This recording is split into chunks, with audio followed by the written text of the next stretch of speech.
well, pretty significant ones, in order to appease us over here, knowing that we're not really going to go for what they go for over there. With It's the Trinity MMO Show.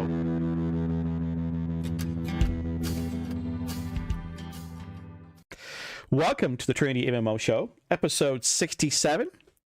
This week, from the Trinity MMO Show, daily quest from your game masters, the main story quest, controller or mouse and keyboard. We may have already asked that, but I don't remember. Your escort quest, music and games. Is it soothing the savage gamer? And of course, our world events. We are always so glad you came here to join us for some good old MMO news and MMOpinions. The Trinity of the show's title refers to a group of three closely related persons or things, in this case, three of threes. The first Trinity is the Holy Trinity of God the Father, Son, and Holy Ghost. Second Trinity of MMO is the one of tank, healer, and DPS. Third Trinity is 1, 2. All right, there's obviously three of us here, okay, but we're not sure we're happening to Solomon. And of course, 1, 2, 3, the 3 bullet points, and that means the threes are coming out all over the place, and Trinities are just like a fountain of threes, just boop, boop, boop, boop. You know.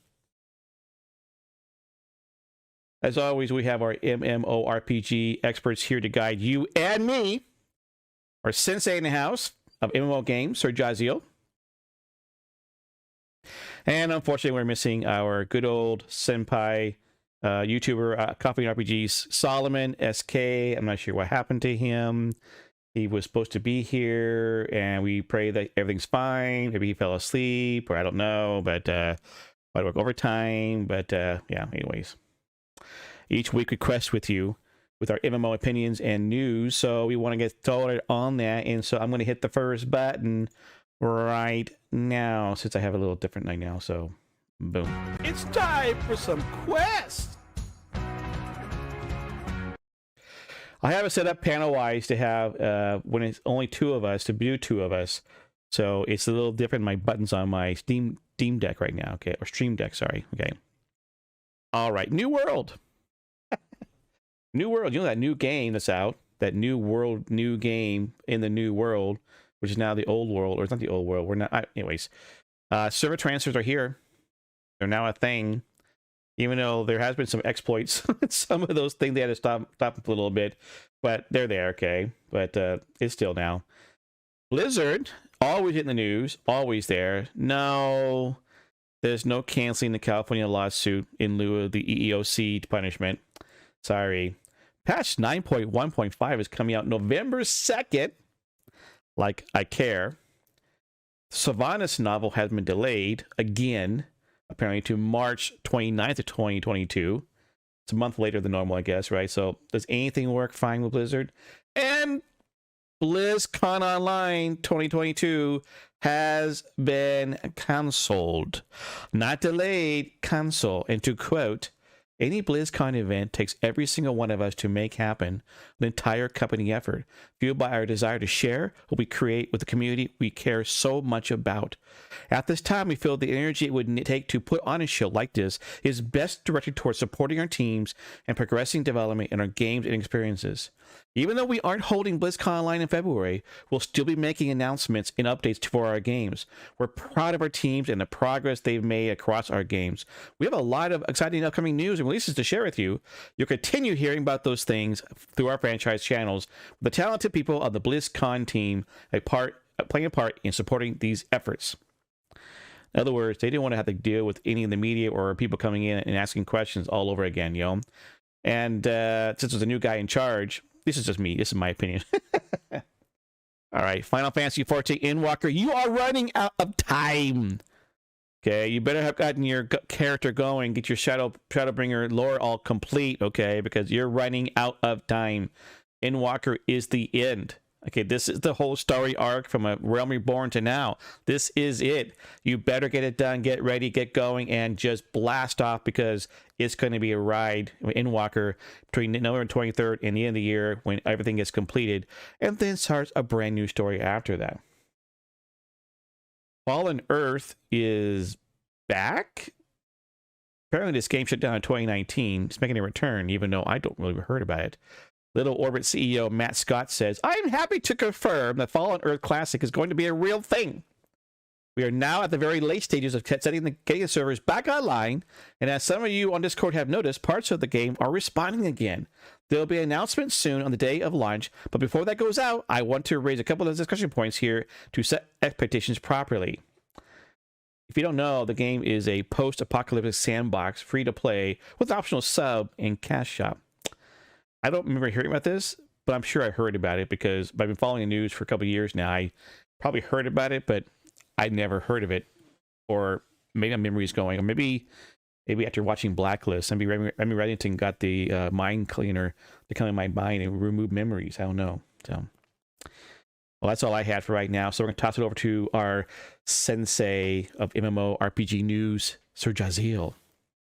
I only have one big, or at least my opinion, big news. There was a lot of little tiny things, mostly relating to the Halloween holidays and stuff going on in the games around the world. But I thought that the big news for this week was coming out of Lost Ark and Smilegate Studios.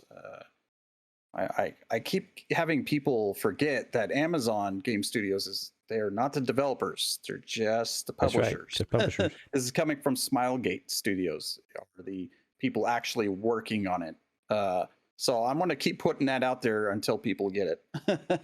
But they put out a couple of different things. Number one, they talked about what's going to be going on, what the purpose is for this closed beta coming up, and how you can get into it. And of course, we talked about that last week, or I think I talked about it last week. That one surefire way is to pre-order the game. That gets you in instantly, or you can go to the website and take your chances and apply for it, and maybe you'll get selected. If you have been in any beta or alpha in the past for the game, including the one for the Western world here, that's not going to be an automatic, and it doesn't give you any points towards getting into it. The only way you're going to get in is pre-order or go and sign up on the website and hope to get in. It is going to be a week long. It originally was only going to be a few days, but they've extended it, and they kind of gave a little roadmap, I guess, is what they were calling it, of what they're intending on accomplishing. And what they're going to do right off the bat is they want you all to know we are going to hit queues, because what they're going to do is they are going to try to stress the heck out of their servers and see what they can handle. So if you're going to be one of those day oneers like myself, be prepared. That's true. That's right. You are day oneer. Yeah, they are going to put us all on one hub to start off with. They're doing that on purpose. They know there's going to be queues. They know that there's going to be people getting kicked, and they want you to know that that's expected. They just want to see what the system can handle.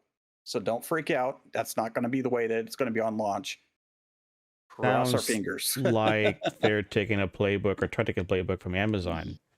They are. New World. Yes, absolutely. And the rest of the week is going to be, they're going to slowly kind of get rid of that queue and start taking our bug reports and all that into consideration, and getting this all working well, and making sure that every little aspect of the game is doing as it should be. The second major part was that they're also talking about their business model, and the reason that they're bringing that up, of course, is because there's an awful lot of us that are like, okay, this is an Asian game coming from an area of the world that is notorious for pay-to-win games. They want to assure us Westerners that, Canada and United States, that don't worry. This is not going to be pay-to-win. There's going to be zero pay-to-win in this game. There is going to be a shop that is going to have quality of life stuff, but it's going to be very reminiscent of Path of Exile, Guild Wars 2 kind of stuff.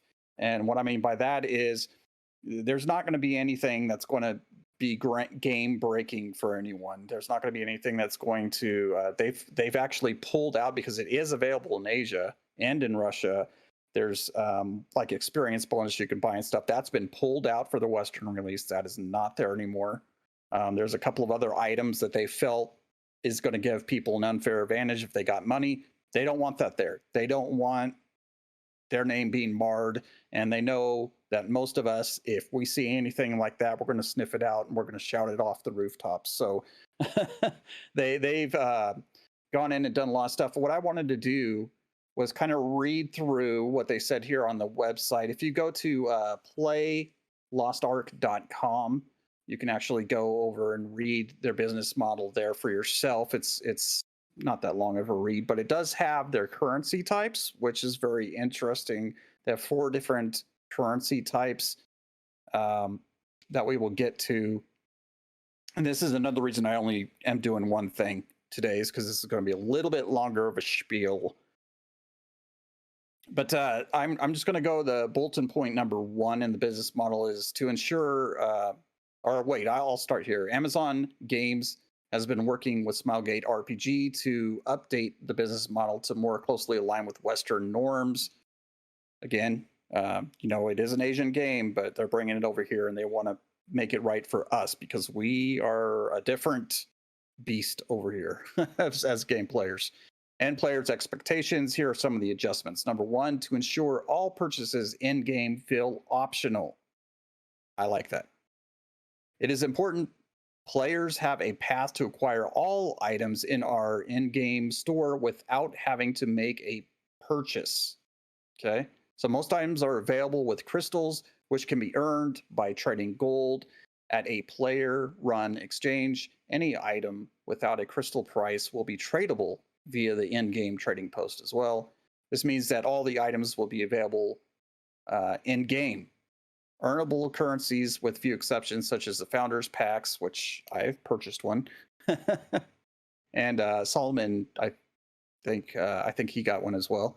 And services like name changes is what they name here. So, there'll be some things that you can buy with real money, but just about everything will be either tradable or you'll be able to do everything within the game. You'll be able to earn the currency to trade for those items if you want.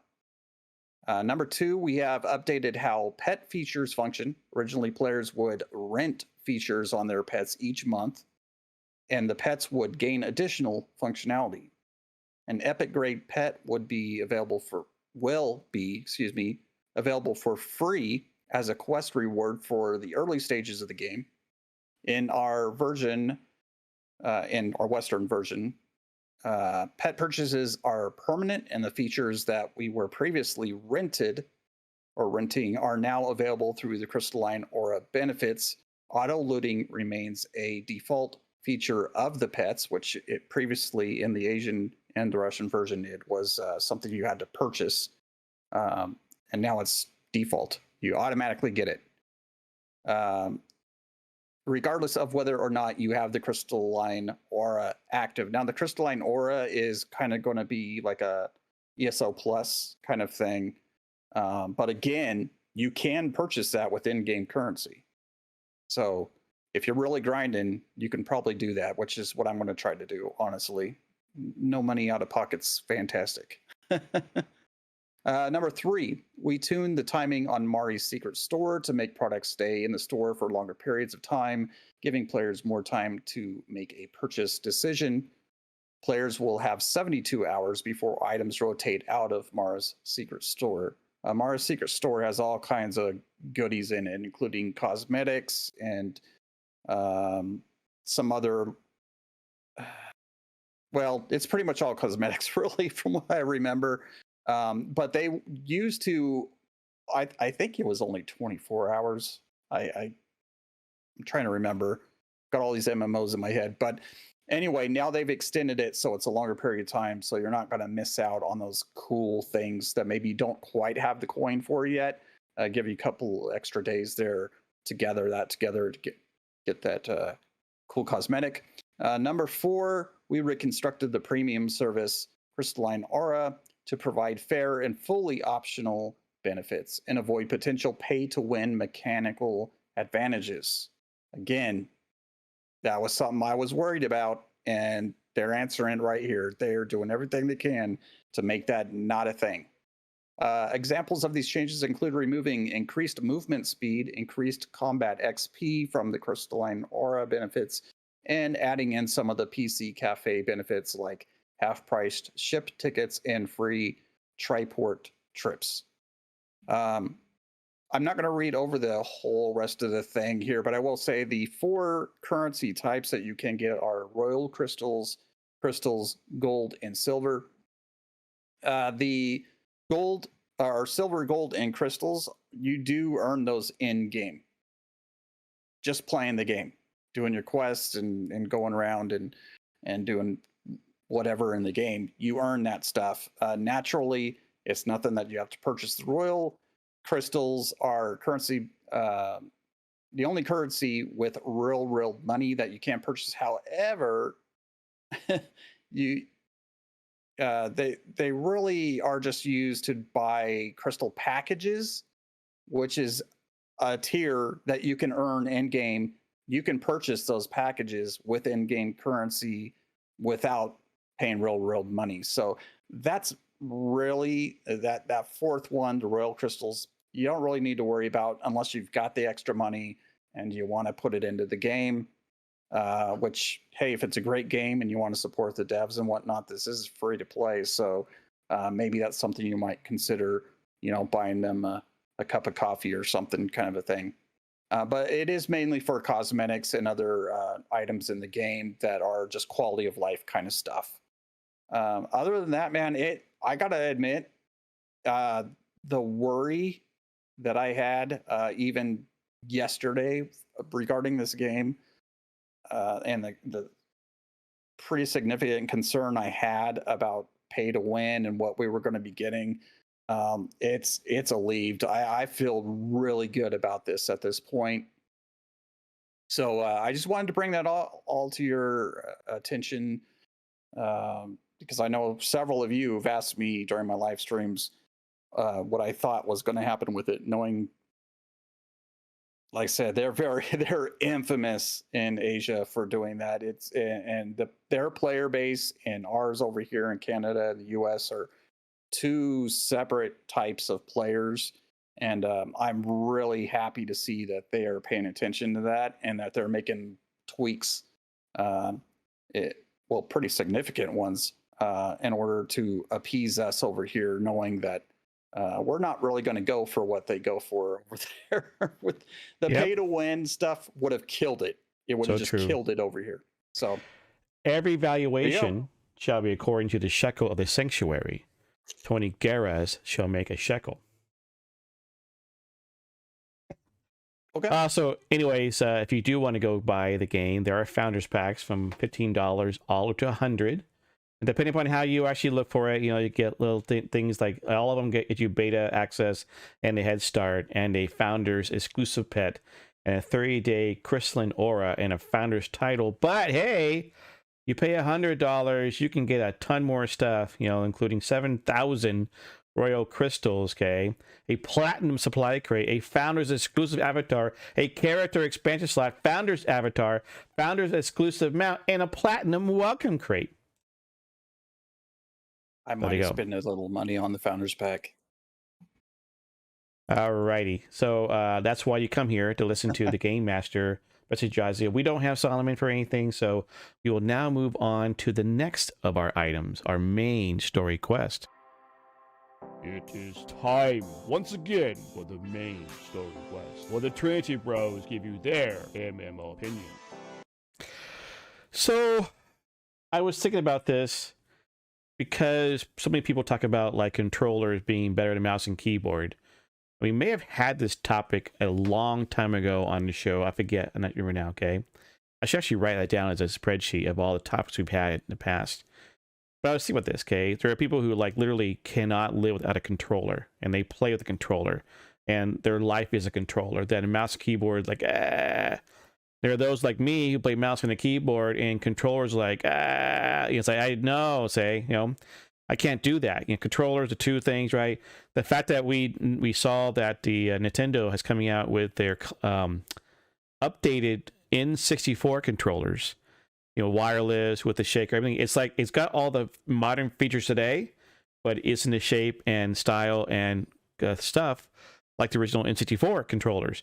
They've also are releasing Sega Genesis controllers too, and you're like, okay, there you go. Okay, so I like mouse and keyboard. It's better for me. I aim better. I shoot better. I'm just used to it. It's a two-hand. I know two hands. I use a controller, right? It's like, I don't know, spread out for me. I can do multiple things at the same time. I can have my hand on a mouse and not on a keyboard. Controller, you got to hold it both of them. To me, I'm not a controller guy. Okay, so what about you, SirJahzeal? Controller or mouse and keyboard? I mean, it depends on if the game was designed from the ground up to use either one of those. If it was designed from the ground up to use a controller, then it's going to feel more natural and just have better controls and not have to fiddle around so much. But personally, I'm just so used to using mouse and keyboard at this point, especially with MMOs, and having the ability to, if you're not in voice chat, to type to each other and whatnot.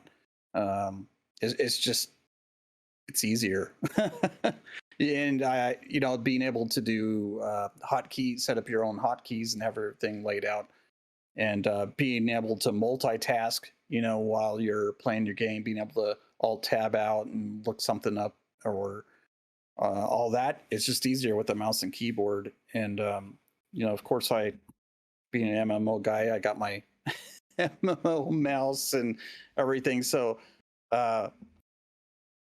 but if I'm playing something that's a older style of game, yeah, that can still be fun to go back to once in a while. Playing those old PlayStation or Xbox games, or like I said, way back to well, of course, you and I we go even to the little paddle wheel for Pong, and the joystick with one button. No, Atari one, no. Yeah. Well, I was thinking more MMO because they have ported Final Fantasy 14 as well as ESO onto controllers now, consoles. I'm like, well, there was I don't remember what it was called now, but there was there was a mod for World of Warcraft, and there also was a way to play Guild Wars 2. And I gotta say, Guild Wars 2 played a lot easier on the controller. But I still found myself wanting to go back to. I was just itching to go back to mouse and keyboard again. So MMOs, I don't think it's there yet. Maybe at some point there'll be a game that I could. I don't know about Final Fantasy 14. I think still mouse and keyboard, honestly. Well, I definitely think that, you mentioned like the design from the ground up, but also the fact that like ESO or even New World is not tab targeting, it's direct combat, and maybe that's where it's better. Tab targeting is like, can you imagine tab targeting with your controller? You could do it, I suppose, but for me, I know it's just about the fact that I'm just not a controller guy. So yeah. Oh well, if you're watching this on YouTube, what you thought. Are you controller or mouse and keyboard? And if you are a controller, mouse and keyboard, why? What makes it so special? Walk with us as we escort you to safety, experience, and the adventure of a lifetime. And hopefully you won't fall off the cliff. That is always the idea for Escort Quest, is that we don't let you die along the way.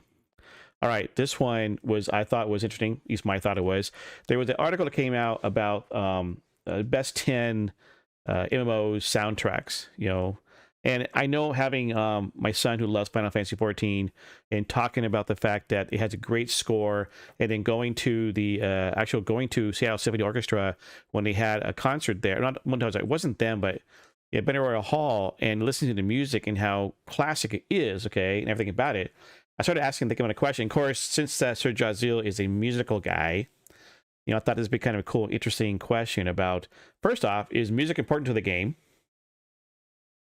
And even needed, okay? And so we'll ask question number 2 in a minute, but Reason why I say this because and people who know me have heard me say this many times. One of the issues I have with Final Fantasy 14 is the music, especially the opening screen was like a bunch of scales going up and down. Like it's not dramatic like Dark Age Camelot, which even today I hear that and like blood pumps a little bit. Or even the World of Warcraft or even ESO is more dramatic and more epic type of thing, right? Boom, boom, boom, type of stuff, right? Well, other ones are like less like that.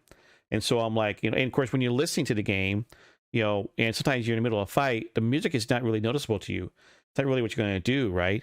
But it is there in the background because it does make a little. If you had no music at all, it'd be a rather boring game, very quiet. You hear the ambient sounds maybe of your character and whatnot, but it's like, I'm watching a movie. You want to have a little bit of extra stuff there. So what about you, JahzealL?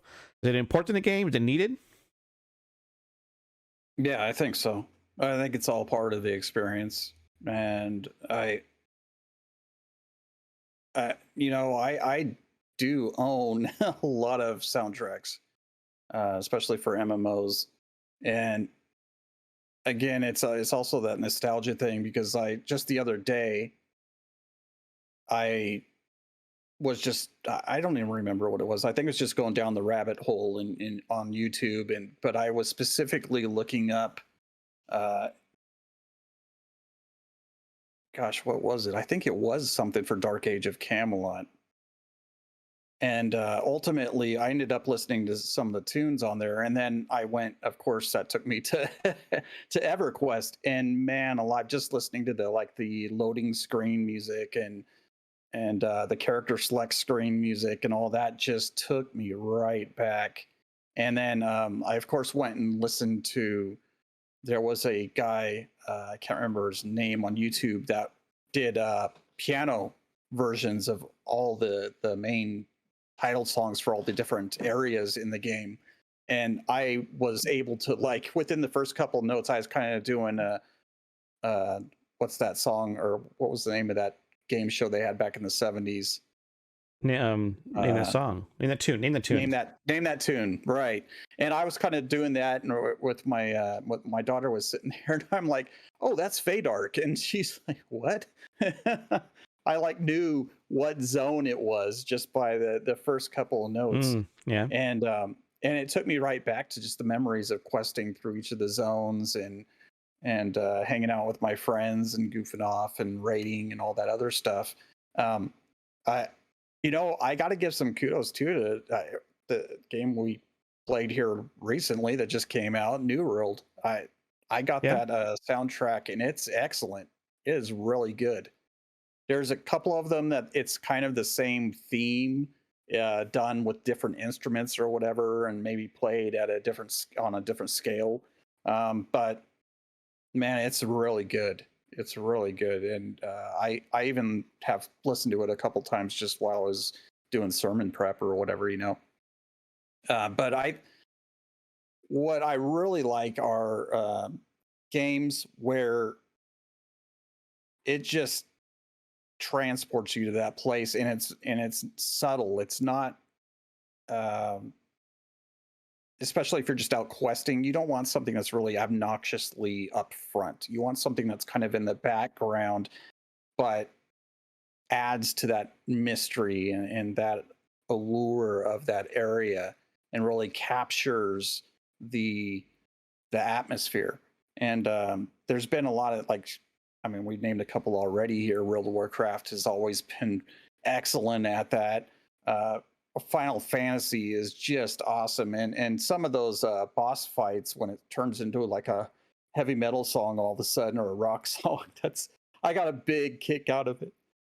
Which kind of goes against what I was just saying. You don't really want something up front, and those are definitely up front, but man, it just gets your blood pumping and your heart beating, and you really get into that fight at that point. It's just awesome. Yeah, so I love it. I love it, and I'm so happy that a lot of them put them out. I actually, if I would have known we were going to bring this topic up, I actually it was in the notes. I didn't read that. I read our previous thing that we're talking on, and didn't get to this one because in my room, I'm not going to go get them. But actually, 3 months ago, bought the vinyl LPs of the EverQuest soundtracks. Oh, wow! Yeah, they're really beautiful and really well done. Well, that So leads to yeah, I approve. well, that's the question is, what is the best soundtrack or song that you have from an MMO? You know what? I got to go with Final Fantasy 14. Um, Yeah, I know Lurker would say that. That's for sure. yeah, I mean, that's the thing about yeah.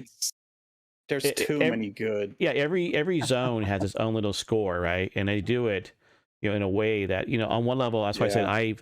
it's not my style. There was a song I was playing doing Stormblood, and this one not the main story quest, but it's a side quest where you're into this like mechanized area, right? And all of a sudden I'm like, Mm. it's like a rock song, right? I'm like, what the heck? What is this? I'm like, I actually found a song I like. I mean, don't get me wrong. I went to the concert. Final Fantasy 14 has wonderful music, okay, but it never hit me. And this song was like, what? And I was like listening to it, like, oh my gosh, this is a really good song. Like, I finally found a good song in Final Fantasy 14. It's like that I really like. It's like, okay, sometimes when I went around Final Fantasy 14, the music is just like, poo, can we turn it off? I hated the. I get to this point where I got tired of the soundtrack for when you get on the chocobo and you run around. Like, oh, that is it. But someone told me, you can turn it off. I go, what? So I did turn it off. But Fantasy 14, I said these songs. I don't remember all the songs from all the games I played. The music does add to the ambiance of the game itself, even though I tend to turn down sometimes if it's too loud in my ears. It's always like wondering if you could have a soundtrack to life, where when you're going to the store or going to work, right? It's always a soundtrack, it's like just kind of follows you. But that's where these games are. So yeah, Final Fantasy 14, I think does win a lot of people hearts and minds, when it comes to songs. The one that I have marked as the most played on Spotify is Susanoo's theme. Susanoo's theme. We can look that up. Yeah. Susana.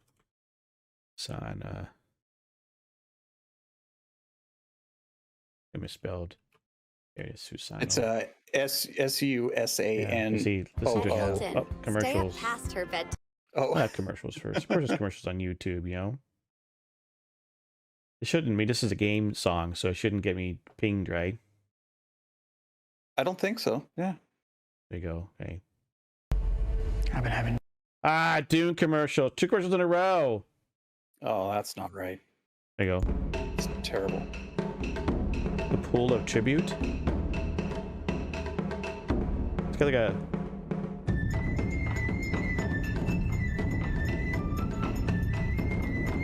I don't know if that's it or not. Are you hearing it?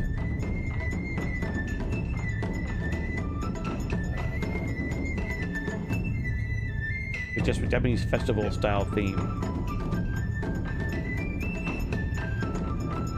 How about? Yoshi says MapleStory knew how to make some great BGMs.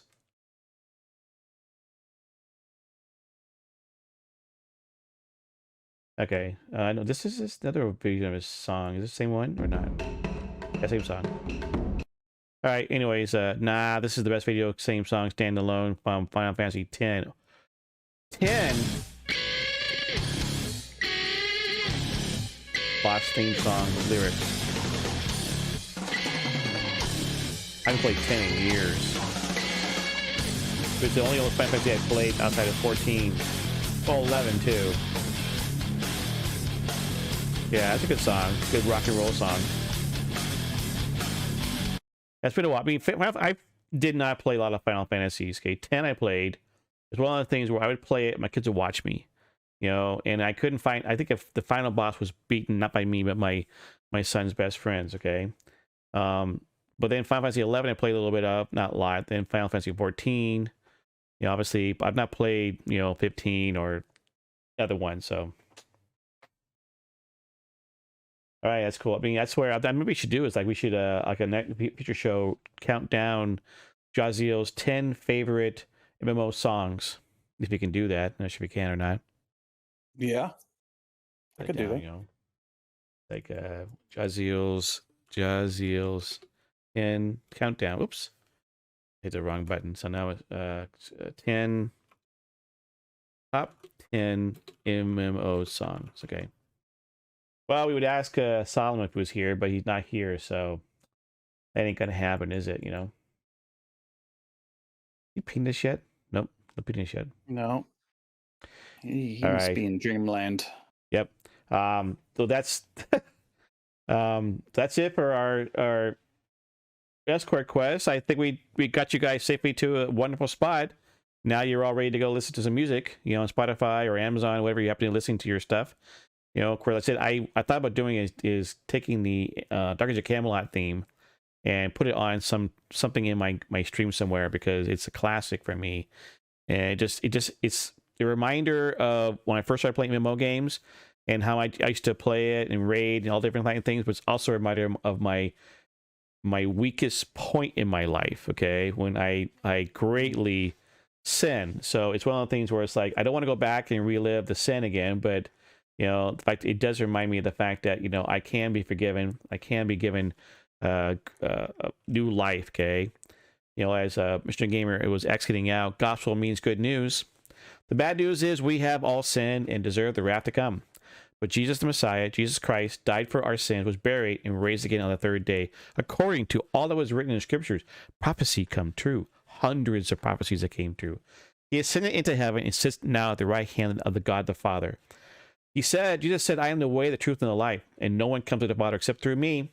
The time is fulfilled. The kingdom of God is at hand. Repent and believe in the good news of the gospel.